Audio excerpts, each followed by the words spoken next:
Voilà, bonjour à tous. On va prier avant d'ouvrir la parole ensemble.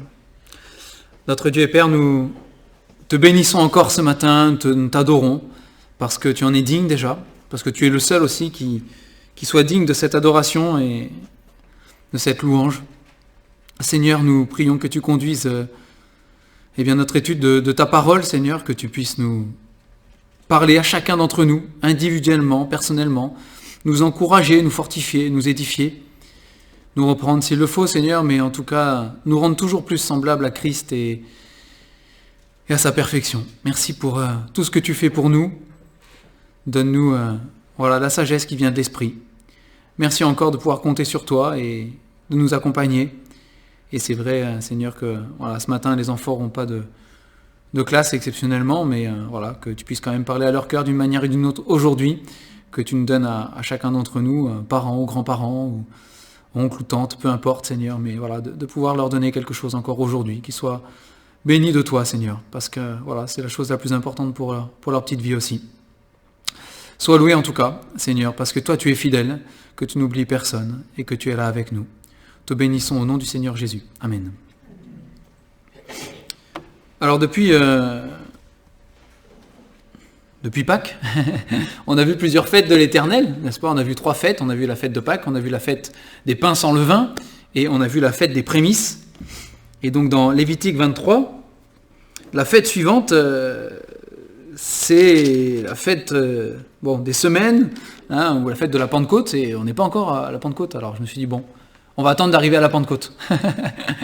Mais en Lévitique 23, si vous voulez prendre vos Bibles, Lévitique 23, on va relire ensemble les 3 premiers versets de Lévitique 23, sur lesquels on ne s'est pas arrêté, du coup, puisqu'on est allé directement à Pâques.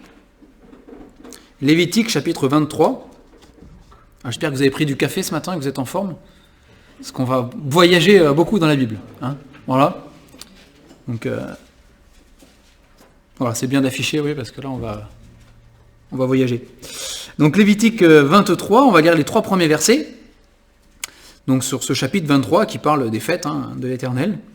L'Éternel parla à Moïse et dit « Parle aux enfants d'Israël et tu leur diras « Les fêtes de l'Éternel que vous publierez seront de saintes convocations. Voici quelles sont mes fêtes. » Verset 3 « On travaillera 6 jours, mais le 7e jour est le sabbat, le jour du repos. Il y aura une sainte convocation. Vous ne ferez aucun ouvrage, c'est le sabbat de l'Éternel dans toutes vos demeures. » D'accord ? Donc il commence ce chapitre où il va parler des fêtes de l'Éternel, il commence par parler du sabbat en premier. Et si vous regardez dans les fêtes de l'Éternel, dans celles qu'on a vues et dans celles qu'on verra, les fêtes c'était l'objet d'une sainte convocation. C'est ce qui est dit à chaque fois. Donc le peuple de Dieu, le peuple d'Israël dans ce contexte-là, précisément, le peuple d'Israël était appelé, il était convoqué, ces jours de fête, ces jours particuliers, ils étaient convoqués par Dieu lui-même. C'était une sainte convocation, ils devaient se rassembler, et quand ils ne pouvaient pas se rassembler, ils devaient au moins être convoqués et avoir conscience, parce que c'était saint, ils devaient avoir conscience qu'ils étaient convoqués par Dieu. Il y avait cette idée-là. C'est Dieu qui les convoque. Alors du coup, j'aimerais qu'on regarde ensemble le sabbat, puisque c'est dans les fêtes finalement, même si ce n'est pas une fête qui a lieu une fois dans l'année, pour les Juifs, le sabbat c'était une fois par semaine, n'est-ce pas ? Une fois par semaine. Alors on va voyager un petit peu pour voir un petit peu ce que c'est que le sabbat dans la Bible, en tout cas pour le peuple d'Israël déjà, dans un premier temps. Et je vous invite à tourner vos Bibles dans Exode chapitre 31 pour commencer.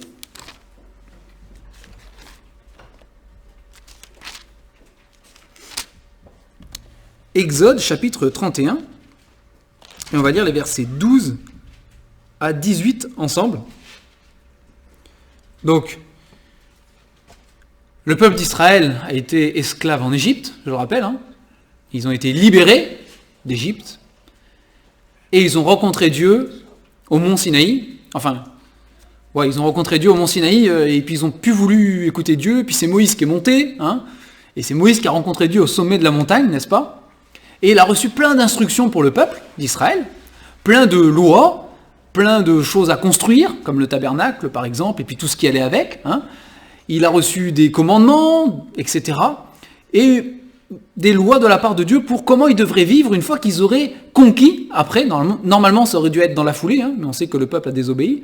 Ils ont manqué de foi, ils ont été incrédules à Kadès Barnéa, et du coup, ils sont tournés 40 ans dans le désert. Mais normalement, ils auraient dû rentrer directement dans la terre promise, prendre possession de la terre promise, s'installer sur cette terre que Dieu avait promis au peuple d'Israël.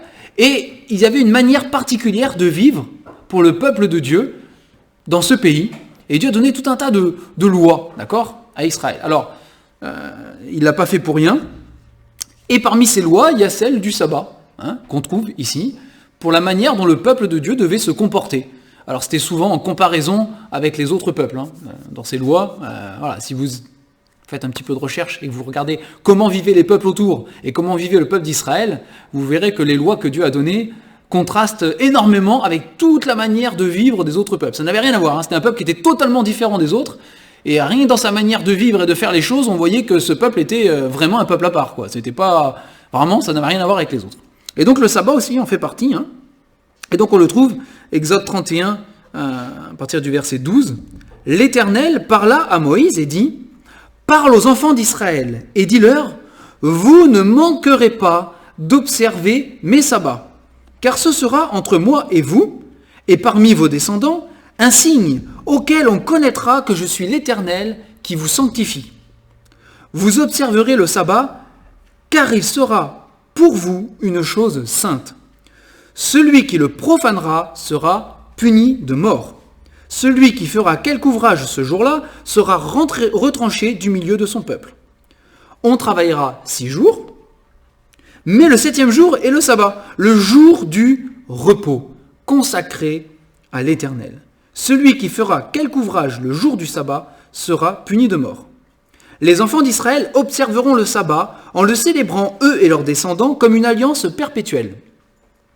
Ce sera entre moi et les enfants d'Israël un signe qui devra durer à perpétuité.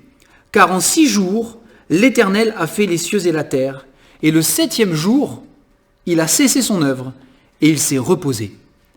Lorsque l'Éternel eut achevé de parler à Moïse sur le mont Sinaï, il lui donna les 2 tables du témoignage, tables de pierre, écrites du doigt de Dieu. D'accord ? Donc ici, Dieu instaure quelque chose pour le peuple d'Israël qu'il ne pratiquait du coup normalement pas avant. En tout cas, Abraham, etc., ils ne connaissaient pas le sabbat, mais ça a été donné à travers Moïse au peuple d'Israël à ce moment-là. Et il dit, voilà, ce sabbat, c'est un signe, c'est une alliance, c'est quelque chose de distinctif qui va distinguer le peuple d'Israël et qui va représenter quelque chose entre ce peuple et entre moi. Un petit peu comme quand Dieu instaure la circoncision, bon, du coup là c'est plus tôt, puisque c'est avec Abraham, mais il y a cette idée, il y a le signe d'une alliance, le signe de quelque chose. Le signe, et on y revient toujours finalement dans ces signes, c'est le signe que ce peuple m'appartient. C'est le signe que c'est un peuple qui est différent des autres, qu'il est mis à part, un peuple saint, d'accord ? Un peuple particulier. Et Dieu dit, voilà, le sabbat, c'est donc ce 7e jour, voilà, il devait travailler pendant 6 jours, et le 7e jour, c'est un jour qui était différent des autres jours de la semaine. C'est un jour qui était mis à part, c'est un jour qui était consacré, on l'a vu ici, il est consacré à Dieu. C'est un jour qui montre, nous on appartient à l'Éternel, au Créateur, puisqu'il y a l'idée avec la création d'ailleurs, on appartient au Créateur, on appartient à ce Dieu-là. C'est un jour qui montre qu'on appartient vraiment, et c'est un jour de repos aussi, il est dit ici, donc il en parle, donc c'est le mot sabbat de toute façon. C'est un jour où on se repose, d'accord ? Un jour où on se repose. Et il est dit que Dieu lui s'est reposé, le 7e jour, quand il a créé les cieux et la terre. Un autre passage, on va voir plusieurs passages et après on tirera une leçon. Un autre passage dans le psaume 92, le verset 1, on va lire les versets 1 à 4, qui nous parle du sabbat. Psaume 92,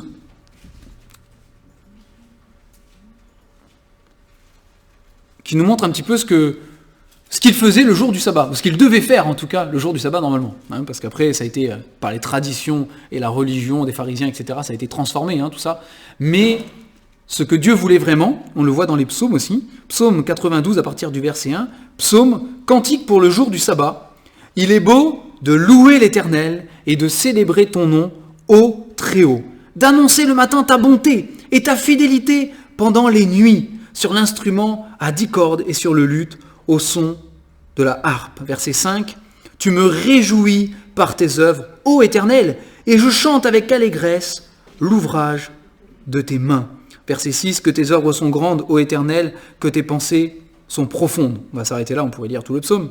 Mais vous voyez que ce psaume, qui est le psaume pour le jour du sabbat, est là pour nous montrer que ce que Dieu veut, c'est que ce jour-là, on se concentre, on se recentre, si vous voulez, on est centré sur Dieu. Et c'était, pour le peuple d'Israël, en tout cas, c'était un jour particulier où ils devaient se reposer de tout le reste de la semaine, de tout ce qu'ils faisaient, d'accord, pour se concentrer, porter leurs pensées vraiment sur l'Éternel. D'accord ? C'est ce que Dieu voulait pour eux. On voit aussi dans Acte 15, verset 21, Acte 15, 21. En Acte 15, 21,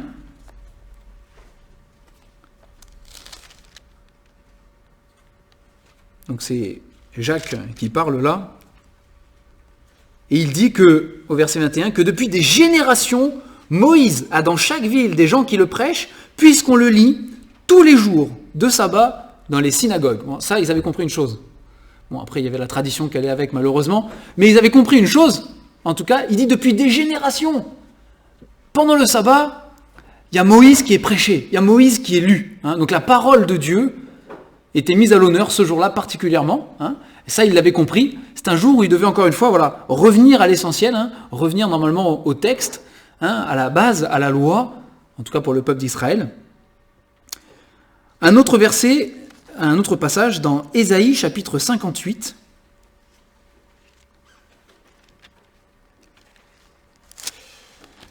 Alors Ésaïe 58 est un passage où le prophète Ésaïe va un petit peu molester, secouer, on va dire, le peuple d'Israël qui avait acquis certaines traditions et qui faisait certaines choses de manière rituelle, traditionnelle et religieuse, en ayant vidé complètement le sens de ces choses-là. Le cœur n'était pas dedans. Il y a ce verset, ce peuple m'honore des lèvres, mais son cœur est loin de moi.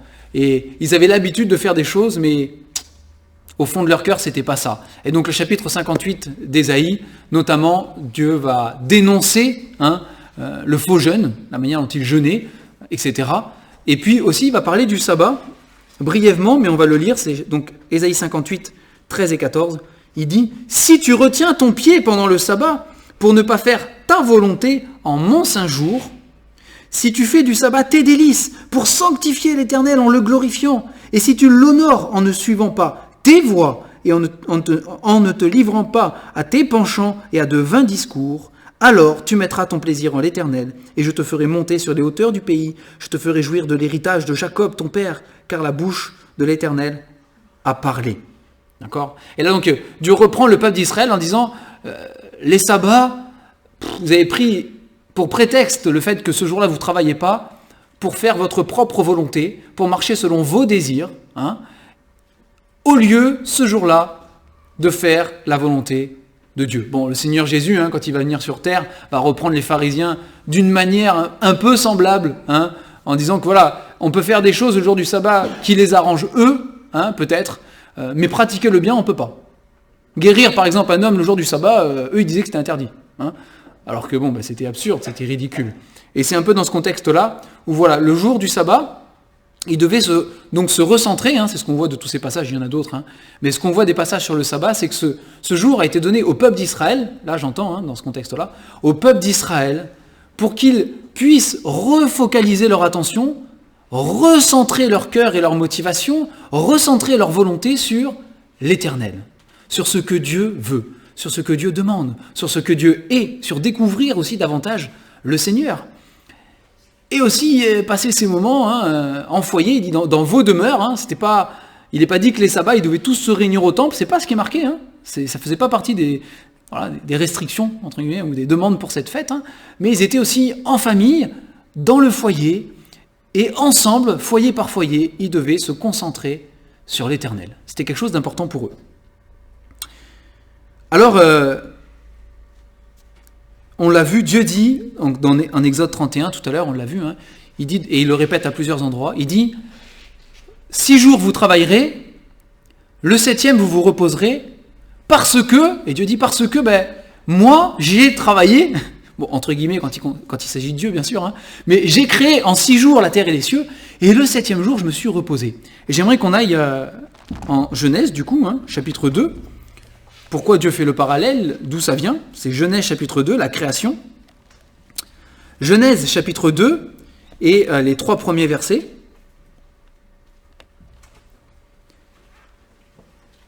Donc on est à la fin du 6e jour. Ainsi furent achevés les cieux et la terre et toute leur armée. Dieu acheva au 7e jour son œuvre qu'il avait faite, et il se reposa au 7e jour de toute son œuvre qu'il avait faite. Dieu bénit le 7e jour et il le sanctifia, parce qu'en ce jour, il se reposa de toute son œuvre qu'il avait créée en la faisant. D'accord ? Donc Dieu fait le parallèle entre le sabbat qu'il donne à Moïse bien plus tard, d'ailleurs, par rapport à la création, on est bien plus tard là, mais voilà, entre le sabbat qu'il donne à Moïse bien plus tard, et puis ce qu'il a fait quand il a créé la terre, il met un parallèle. Et si vous tournez quelques pages, pas beaucoup, si vous allez en Genèse 3, vous trouvez la chute, vous trouvez l'échec de l'homme, vous trouvez la désobéissance de l'homme vis-à-vis de Dieu, vous trouvez la transgression de l'homme vis-à-vis du commandement que Dieu avait donné de ne pas manger ce fruit qui était là. Vous trouvez le moment où l'homme a décidé qu'il ne marcherait plus justement par la volonté de Dieu, mais qu'il marcherait maintenant par sa propre volonté. Dieu a dit que c'est pas bon, mais parce que le tentateur est passé par là, moi, Ève, moi, Adam, je décide que ma propre volonté doit être meilleure que celle de Dieu quelque part. Je peux faire ce que j'ai vraiment envie, même si Dieu dit non. D'accord ? Transgression de ce que Dieu avait dit. Et ils ont choisi de manger, donc, ce fruit, et de désobéir. Et ils ont été coupés d'avec Dieu, dit la parole. Ils ont été séparés de Dieu. Ils se sont retrouvés dans un état pécheur qui s'est transmis dans l'humanité jusqu'à nous encore aujourd'hui. Et c'est la mauvaise nouvelle. C'est la mauvaise nouvelle. Nous sommes des pécheurs, nous sommes tous des pécheurs. Car tous ont péché et sont privés de la gloire de Dieu, nous dit la parole de Dieu. Et donc, attachés pour Adam et Ève et pour le reste de l'humanité, attachés à cette première transgression, est venue donc une malédiction. Et donc Genèse chapitre 3, versets 17 à 19, il dit à l'homme, on a passé la malédiction pour la femme parce que c'est pas dans le contexte de ce que je veux amener là, mais vous pouvez la lire aussi, mais au verset 17, il dit à l'homme, puisque tu as écouté la voix de ta femme et que tu as mangé de l'arbre au sujet duquel je t'avais donné cet ordre, tu n'en mangeras pas, le sol sera maudit à cause de toi. C'est à force de peine que tu en tireras ta nourriture tous les jours de ta vie. Il te produira des épines et des ronces, et tu mangeras de l'herbe des champs. C'est à la sueur de ton visage que tu mangeras du pain, jusqu'à ce que tu retournes dans la terre d'où tu as été pris, car tu es poussière, et tu retourneras dans la poussière. Et c'est la malédiction qui a été attachée ici. C'est, oui, maintenant tu vas travailler, mais ton travail, il va être difficile. Ce sera un travail, comme on dit, laborieux. Ce sera un travail à la sueur de ton front. Tu vas peiner. Tu vas te fatiguer. Tu vas réellement te fatiguer. Et te fatiguer à la tâche tous les jours de ta vie. C'est la malédiction qui a été attachée. Et encore aujourd'hui, nous avons cette malédiction, où voilà, le sol produit des épines, où c'est difficile. Alors, on n'est pas tous des agriculteurs, n'est-ce pas? Mais néanmoins, tous les jours de notre vie, nous nous fatiguons. Nous nous fatiguons à travailler. Nous nous fatiguons avec les problèmes que le péché amène dans ce monde, dans notre vie, dans nos relations, dans tout ce que nous pouvons vivre. Nous nous fatiguons. Et nous sommes fatigués. Nous sommes épuisés. Ça fait 1 an qu'on se bat avec le Covid, et on commence à être fatigué de cette situation. Et il y en a, ça fait bien longtemps qu'ils sont même fatigués depuis le début. Et ça dépend des résistances de chacun. Mais on se fatigue, n'est-ce pas? On se fatigue à cause du péché qui a pourri l'humanité, qui a pourri cette terre. Il y a cette malédiction qui est là, et on est fatigué. Fatigué de se battre chaque jour, fatigué de plein de choses. On est épuisé. Hein, on est épuisé. Et pour le peuple d'Israël, ils avaient ces 6 jours où ils se fatiguaient, où ils devaient tirer la nourriture, où ils devaient penser à nourrir la famille, où ils devaient, etc., etc. Et comme nous, ils se fatiguaient. Alors, ils ne faisaient peut-être pas les mêmes activités, mais ils étaient épuisés. Il y avait aussi la fatigue dans les relations, il y avait la fatigue dans plein de choses. L'homme n'a pas changé, hein, on change les costumes, etc. Mais à part les costumes qui changent, on est les mêmes à l'intérieur, on est toujours les mêmes. Hein, on est toujours pécheurs. Et ils étaient usés de cette semaine et de ces interactions et de ce travail qu'ils avaient à faire. Mais le septième jour, Dieu disait stop. On arrête tout maintenant. C'est le jour où on peut lâcher la pression. C'est le jour où on peut se reposer. Parce qu'on se concentre sur l'éternel, hein. Pas parce que... voilà. Il y en a qui, au lieu de se concentrer sur l'éternel, font des tours de vélo, font du footing, chacun son truc. Hein. Et c'est pas que c'est mauvais en soi, mais c'est pas ça qui va aider l'homme, hein, à trouver le vrai repos. On va y venir après, hein, bien sûr. Mais voilà, il dit voilà, ce jour-là, tu devais pouvoir faire un break, faire une pause dans la malédiction. Hein. Tu pouvais te poser. Et je suis convaincu qu'il y avait cette notion derrière où de se dire, ça va pas être comme ça pour toujours. On est fatigué, on est usé par la vie et par tout ce qu'on vit, mais ça va pas être comme ça pour toujours. Regarde, il y a un jour de repos qui est prévu où on peut enfin se reposer, quoi. Il y a un espoir, en fait. Hein. Il y a des promesses qui sont derrière. Il y a forcément quelque chose d'autre. Regarde ce jour qui est là, que Dieu nous a donné, et ça aurait dû les amener à réfléchir dans ce sens-là, hein, n'est-ce pas? À se dire, mais il y a une délivrance possible de cette malédiction. Il y a un repos qui est possible dans la vie où on court sans cesse à droite et à gauche, et on se fatigue tout le temps. Il y a quelque chose de prévu, de différent pour nous. Et ça doit être le projet de Dieu, parce que c'est ce qu'il a prévu pour nous, regarde. Il y a un moment où on peut souffler. Et c'est important. Que nous dit le Nouveau Testament? Colossiens chapitre 2. Puisqu'entre-temps, entre Moïse et nous aujourd'hui, il y a Jésus-Christ. Hein, il y a le Messie. Il y a ce qui était promis à Israël à travers Moïse, ce qui était déjà perçu à travers ses lois et à travers ses fêtes. Hein, on l'a vu. Toutes les fêtes sont réalisées, prennent leur accomplissement, hein, en Jésus-Christ de toute manière, et sont vécues par le chrétien aujourd'hui en Jésus-Christ de toute manière. Alors, que dit le Nouveau Testament? Colossiens, plus rapide avec l'ordinateur cette fois, Colossiens chapitre 2, et les versets 13 à 17.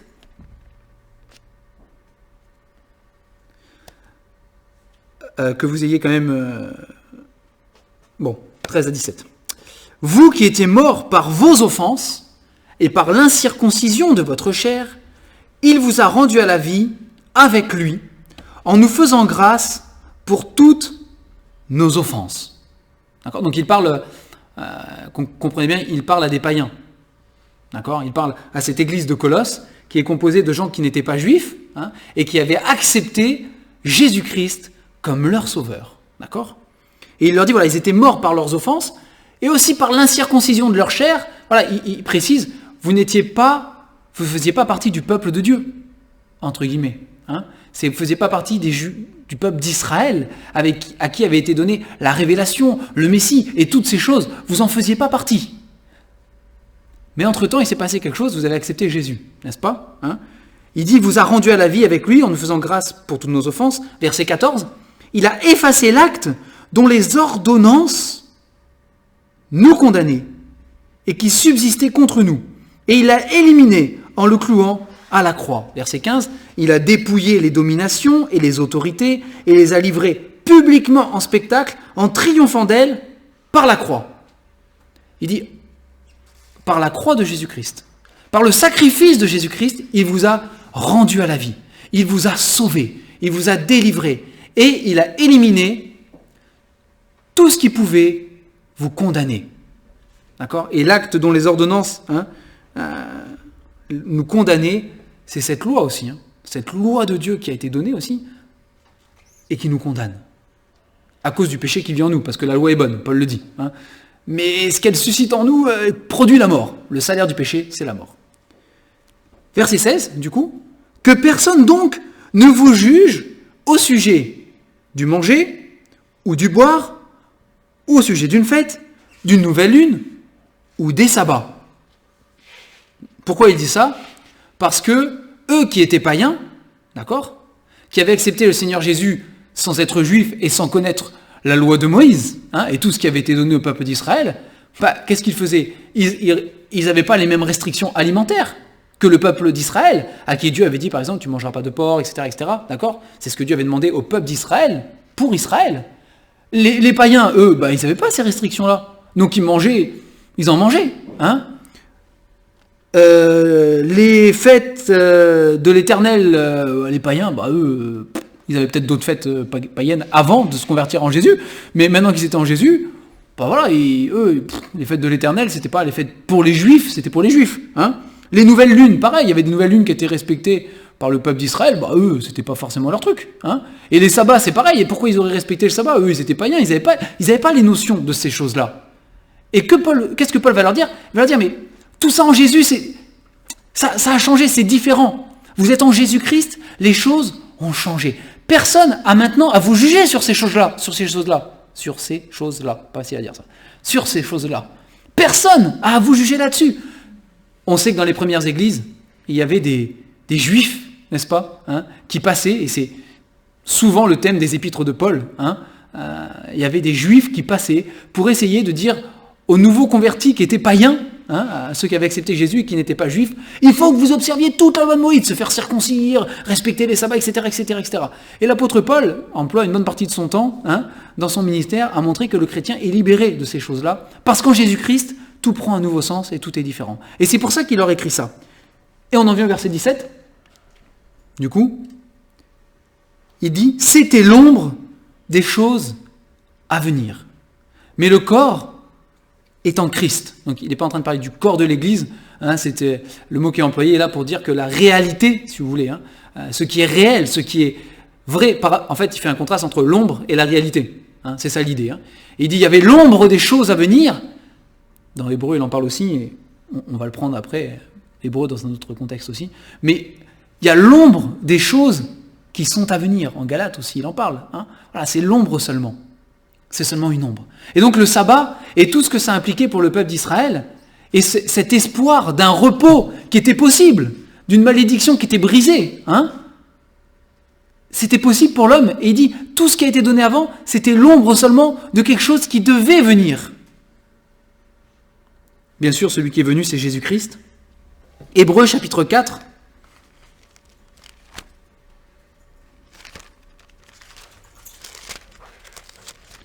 Hébreux 4, les versets 9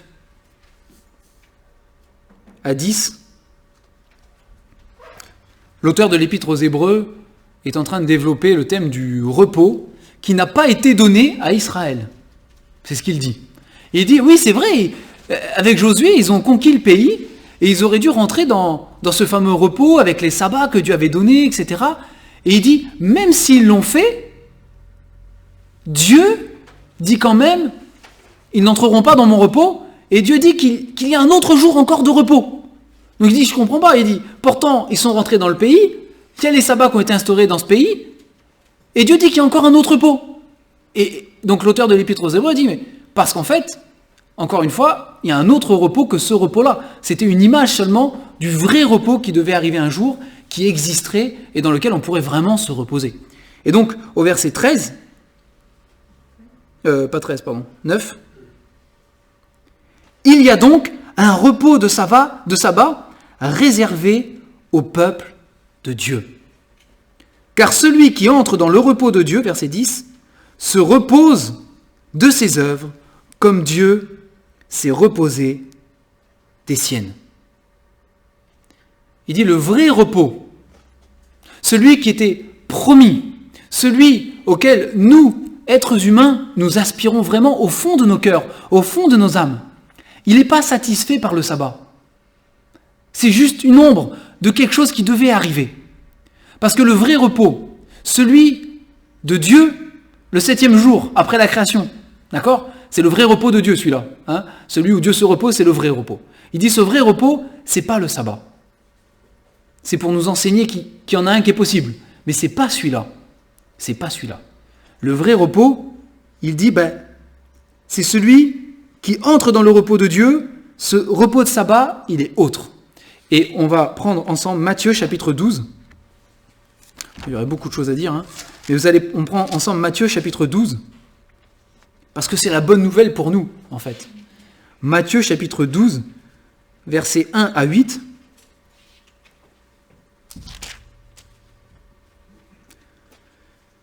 En ce temps-là, Jésus traversa des champs de blé un jour de sabbat. D'accord ? Ses disciples qui avaient faim se mirent à arracher des épis à en manger. Bon, dans le contexte, c'est pas du vol, on avait le droit de glaner des épis. C'est pas ça le problème. D'accord ? Le problème, c'est que c'est un jour de sabbat. Et c'était interdit.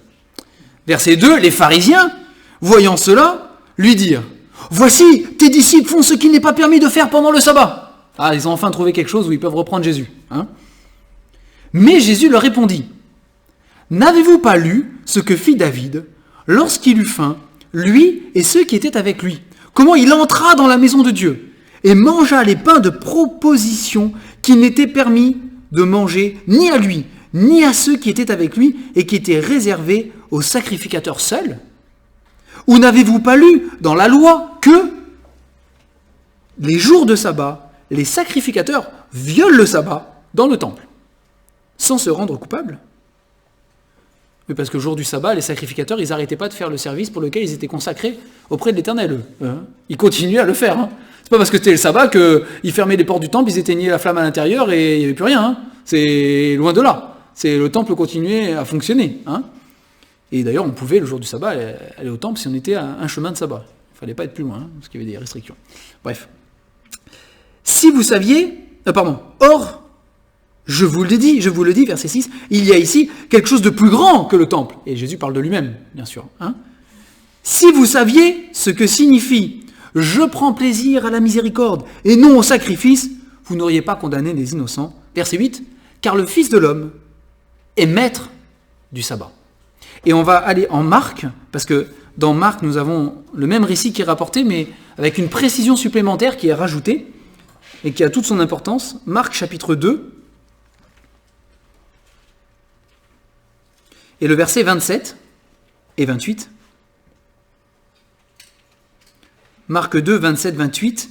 Puis il leur dit, donc c'est dans la même discussion, hein, puis il leur dit, le sabbat a été fait pour l'homme, et non l'homme pour le sabbat, de sorte que le Fils de l'homme est maître même du sabbat.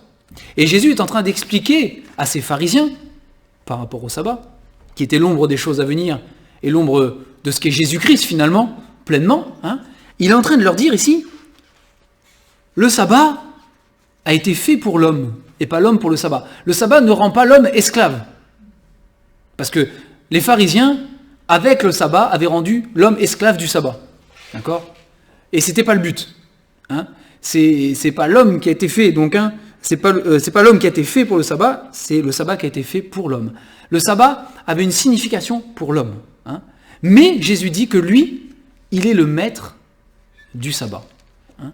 Et c'est pas maître dans le sens le rabbin du sabbat, hein, l'enseignant du sabbat, ça veut pas dire que c'est celui qui est l'instituteur du sabbat, hein, qui peut enseigner vraiment le sabbat, il est le maître dans le sens, il est le souverain, il est celui qui règne, hein, celui qui maîtrise, hein, celui qui a autorité, c'est ça l'idée, hein. Il est celui qui a autorité, parce que c'est le créateur, hein, tout simplement, hein, il n'y a que lui qui peut l'avoir, hein, qui est l'autorité sur le sabbat. Et c'est intéressant, parce que là on est en Matthieu 12, alors je vous rappelle que les chapitres ne sont pas dans la Bible à l'origine. C'est l'homme, hein, qui a rajouté des chapitres pour que ce soit plus facile de se repérer dans la Bible et pour les lectures bibliques. Mais tout a été écrit par Matthieu en un seul bloc. Et si vous prenez, donc nous on a lu à partir du verset 12, à partir du chapitre 12, le verset 1, mais si vous prenez 3 versets au-dessus, et c'est pas pour rien que le Saint-Esprit a conduit Matthieu pour le mettre ici, si vous prenez 3 versets au-dessus, donc du coup pour nous on est dans Matthieu 11, 28, d'accord, hein, qu'est-ce qui est marqué ? C'est Jésus qui parle, et il dit « Venez à moi, vous tous qui êtes fatigués et chargés, et je vous donnerai du repos. Prenez mon joug sur vous et recevez mes instructions, car je suis doux et humble de cœur, et vous trouverez le repos pour vos âmes. Car mon joug est doux et mon fardeau léger. Et juste après, dans Matthieu, vous avez cette discussion avec les pharisiens à propos du sabbat, où Jésus va dire « Moi, je suis le maître du sabbat. Je suis le maître du repos. » Et le vrai repos, et tout cela était là comme un espoir pour dire la malédiction, cette fatigue, cette usure, à cause du péché et de tout ce qu'on doit endurer dans cette vie, jour après jour, jusqu'à la fin de notre vie, tout ça peut prendre fin un jour. Pour chacun d'entre nous, c'est possible en Jésus, parce que Jésus est le maître du sabbat. Et cet appel de Jésus, venez à moi, vous tous qui êtes fatigués et chargés, et je vous donnerai du repos pour vos âmes. C'est le vrai repos, celui qui était prévu par Dieu à la création, celui qui était imagé par le sabbat, symbolisé par le sabbat, celui dont le sabbat devait donner de l'espoir de le trouver un jour, en fait, réellement. Il est accompli et il est réalisé par Jésus. Et quand nous venons, aujourd'hui, dans le siècle où nous sommes, quand nous venons à Jésus-Christ, païens ou juifs, ça n'a pas d'importance. Peu importe notre situation, notre origine, quand nous venons à Jésus, nous trouvons aujourd'hui le vrai repos. Et ce n'est pas du repos physique, même si le Seigneur peut apporter du repos physique, ce n'est pas la question. Et même si le repos physique est parfois nécessaire, ce n'est pas la question. Il apporte un repos qui est dans nos âmes. Dans nos âmes, à l'intérieur, dans notre cœur. Et ça n'a pas de prix. Et le peuple d'Israël pouvait pratiquer ses sabbats avec ce repos physique sans avoir jamais trouvé le repos du cœur. Parce qu'il se trouvait dans le Messie. Il se trouvait en Jésus-Christ. Et c'est là qu'on obtient le vrai repos. Et ce repos de l'âme, il s'obtient par le pardon de nos péchés. Il a payé pour nos péchés. Il est mort à notre place sur cette croix. Il a tout payé, la condamnation et tout. Tout est accompli en Jésus-Christ. Et par le pardon de nos péchés, on obtient le repos, la paix dans nos cœurs et de nos âmes. Il s'obtient aussi ce repos par la foi et la confiance que nous plaçons en Jésus. Oui, on vit des jours difficiles. C'est la vérité. Alors oui, parce qu'il y a les derniers temps qui s'approchent, mais oui, parce que de toute façon, les jours ont toujours été difficiles pour l'homme à cause du péché, tout simplement. On vit des jours difficiles, c'est la vérité. Et sans doute, peut-être, que les jours difficiles qu'on a vécus jusqu'à présent sont rien en comparaison des jours difficiles qui arrivent devant nous. Peut-être qu'on aura des jours encore plus difficiles que ceux qu'on a traversés jusqu'à présent. Encore une fois, à cause du péché qui a pourri toute l'humanité. C'est possible. Mais si je connais Jésus-Christ comme mon sauveur, s'il est celui qui a pardonné mes péchés, s'il vit dans mon cœur, je peux envisager, dès aujourd'hui, de vivre ces prochains jours extrêmement difficiles, et peut-être plus difficiles que ceux qu'on a vécus jusqu'à présent, dans la paix et dans le repos, parce que je fais confiance à Jésus-Christ. Je fais confiance à Dieu. Je ne sais pas où il m'emmène. Je ne sais pas où va le chemin. J'en sais rien. Mais je sais que Jésus-Christ a promis qu'il me soutiendrait, qu'il serait avec moi tous les jours jusqu'à la fin du monde. Et dans ces jours difficiles, je me rappelle de ses promesses. Je me rappelle de l'espoir qu'il me donne un jour d'être délivré de toutes ces choses pour l'éternité de toute manière. Complètement, physiquement, concrètement, tout ce que vous voulez. Et en attendant, je peux déjà vivre comme si c'était le cas, avec cette paix, ce repos, parce que je place ma confiance en Jésus-Christ. Et parce que j'ai cette espérance qui est devant moi. Et c'est là le vrai sens du sabbat, c'est là ce que le sabbat voulait enseigner à Israël. Il y a un vrai repos qui est là, mais il se trouve uniquement en Jésus-Christ. Alors, le jour du sabbat, c'était une sainte convocation, c'était un appel. Et si on revient dans Hébreux, chapitre 4, l'auteur de l'épître aux Hébreux lance un appel à ce vrai repos, au repos que Jésus nous donne. Il lance un appel au vrai repos, Hébreux 4, verset 11.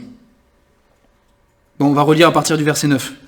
« Il y a donc un repos de sabbat réservé au peuple de Dieu, C'est le repos que Jésus donne à notre âme, tout simplement. Hein. C'est le repos que Jésus donne à mon âme quand je me confie en lui.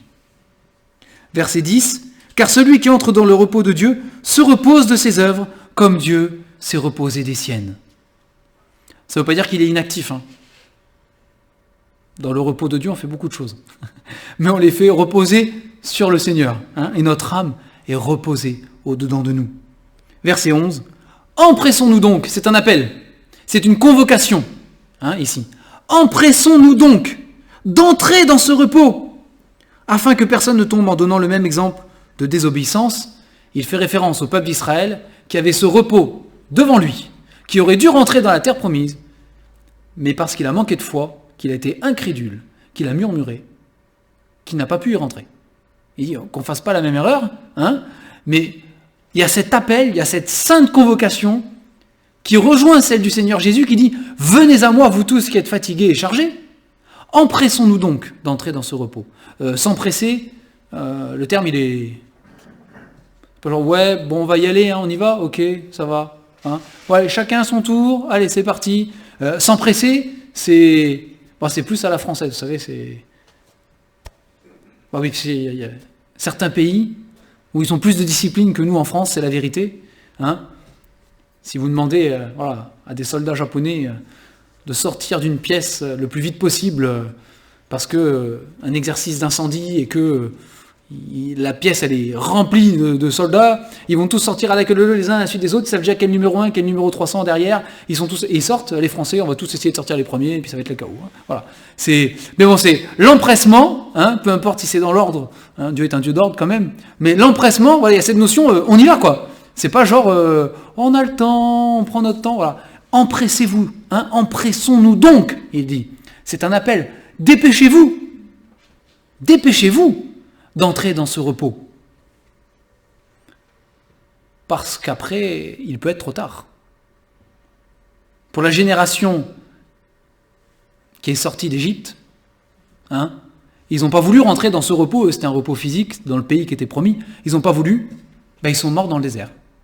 Et c'est la génération d'après qui a pu rentrer, même si c'était que symbolique dans le terme de repos, puisqu'il y avait un vrai repos après, qui ont pu rentrer quand même dans la terre promise. Et il dit attention à nous, c'est empressons-nous vraiment d'entrer dans ce repos. C'est reposons-nous et dépêchons-nous de le faire et d'entrer dans le repos que donne Jésus. C'est une urgence. Alors c'est une urgence plus qu'absolue si Jésus-Christ n'est pas votre sauveur. C'est une urgence plus qu'absolue. La Bible dit, tant qu'on peut dire aujourd'hui, c'est le jour du salut, mais si Jésus n'est pas votre sauveur personnel, si vous n'avez jamais fait la paix avec Dieu, si vous n'avez jamais demandé pardon pour tous vos péchés, si vous n'avez jamais demandé à Jésus-Christ de vous sauver et de rentrer dans votre cœur pour transformer votre vie, si vous n'avez jamais cru cela et demandé au Seigneur de tout votre cœur, il y a une urgence absolue d'entrer dans ce repos. Sinon, vous êtes condamné pour l'éternité. Et ce repos, qui se poursuivra jusque dans l'éternité, vous sera refusé. Parce que vous avez refusé d'entrer un jour dans le repos que Dieu donne en acceptant que Jésus soit votre sauveur. Donc il y a une urgence absolue. Et pour nous, qui sommes déjà enfants de Dieu, qui connaissons le Seigneur, qui avons déjà goûté que le Seigneur est bon, et donc qui avons déjà goûté normalement ce repos, nous sommes appelés à nous empresser chaque jour, quand même, d'entrer dans ce repos. Pour le peuple d'Israël, il y avait ces 6 jours difficiles, et puis le 7e, il pouvait relâcher. Nous sommes appelés à nous relâcher en Jésus chaque jour de notre vie, chaque matin. Dans le psaume 92, si je cherche psaume après, Ézéchiel, ça ne marchera pas. Dans le psaume 92 que nous avons lu pour le sabbat, il est dit, verset 2, « Il est beau de louer l'Éternel, de célébrer ton nom au Très-Haut, d'annoncer le matin ta bonté et ta fidélité pendant les nuits. » Ça englobe, ici, ça englobe toute ma journée, du matin aux nuits. Et nous sommes encouragés, nous, à jouir de ce repos que Dieu donne à nos âmes. Mais si nous passons notre temps à nous inquiéter du lendemain notamment, et le Seigneur Jésus en parle ailleurs, hein, du lendemain. Si nous passons notre temps à nous charger des fardeaux et des soucis de cette vie, et du péché qui nous enveloppe si facilement, et des luttes avec le péché, si nous passons notre temps à être chargés de toutes ces choses, sans nous décharger, continuellement, au pied du Seigneur Jésus, de tout ce qui pèse, nous allons nous fatiguer, nous allons être usés. Et nous ne goûterons pas, en tout cas sur la terre, si nous sommes enfants de Dieu, on le goûtera au ciel forcément, mais sur la terre, nous passerons à côté de ce repos que déjà Jésus nous donne en fait. Hein. Et nous passerons à côté du témoignage, parce que le peuple d'Israël, par le sabbat qui lui était donné, devait être un témoignage auprès des peuples qui étaient autour. Hein. Et nous passerons à côté du témoignage que nous pouvons être pour ceux qui nous entourent, qui vivent les mêmes fardeaux que nous, les mêmes difficultés, les mêmes luttes avec le péché, la même corruption du péché dans leurs relations, etc., mais qui doivent voir en nous, enfants de Dieu, cette paix et ce repos que Jésus nous donne. Ils devraient le voir. Et ça devrait être un témoignage qui parle plus fort que des mots parfois. Hein. Plus fort que des mots. C'est quelque chose hein, que de voir un enfant de Dieu éprouver au-delà de ce que nous, on pourrait peut-être supporter, parce que c'est son épreuve à lui, hein, rester toujours dans la paix, dans le calme et dans le repos en Jésus. Et là, ça interpelle. Là, ça questionne. Là, ça touche forcément. Hein, et si c'est accompagné de l'annonce de la bonne nouvelle de Jésus-Christ et de cette proclamation « Venez à moi, vous tous qui êtes fatigués et chargés », que dit le Seigneur Jésus, alors c'est la parole de Dieu qui va toucher les cœurs et qui va faire en sorte que ce témoignage porte du fruit à la gloire du Seigneur. Hein. Mais ce jour était là pour glorifier le Seigneur dans le repos. Dans le repos. Alors voilà, que le Seigneur puisse nous encourager, chacun d'entre nous, vraiment c'est important, à vivre notre vie reposée sur Jésus et en Jésus.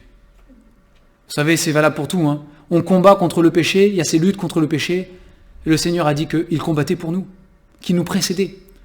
Il nous précède, il est devant, il nous entoure, il est derrière. Il combat à notre place, on se repose sur Jésus. On a des épreuves qui ne sont pas forcément liées au péché parfois, comme c'était le cas par exemple pour Job. Hein. Pas forcément liées au péché, mais une épreuve difficile. Oui, mais le Seigneur a promis qu'il serait avec nous dans ces moments-là.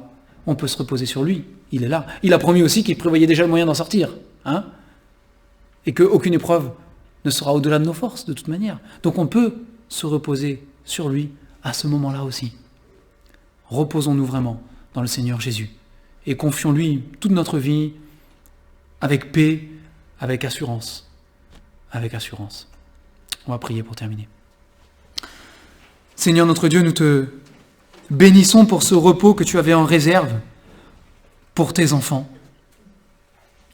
Nous te bénissons parce que ce repos dont toi tu es le maître, Seigneur, et que tu donnes avec abondance, sans compter, à tous ceux qui sont réfugiés en toi, qui se confient en toi. Ce repos, notre Dieu, est combien plus excellent qu'un jour de repos par semaine. Il est combien plus grand, notre Dieu, qu'il est chaque jour de notre vie. Que chaque jour de notre vie, Seigneur, par ce repos, on puisse comprendre que tu nous as libérés de cette malédiction pour offrir à nos âmes ce qu'aucune religion, ce qu'aucune loi, ce qu'aucun principe humain ne pourra jamais apporter à mon âme. La paix, le repos du cœur. Et Seigneur, pour nous qui te connaissons, nous voulons proclamer, nous voulons publier, nous voulons témoigner que tu es un maître doux et humble de cœur.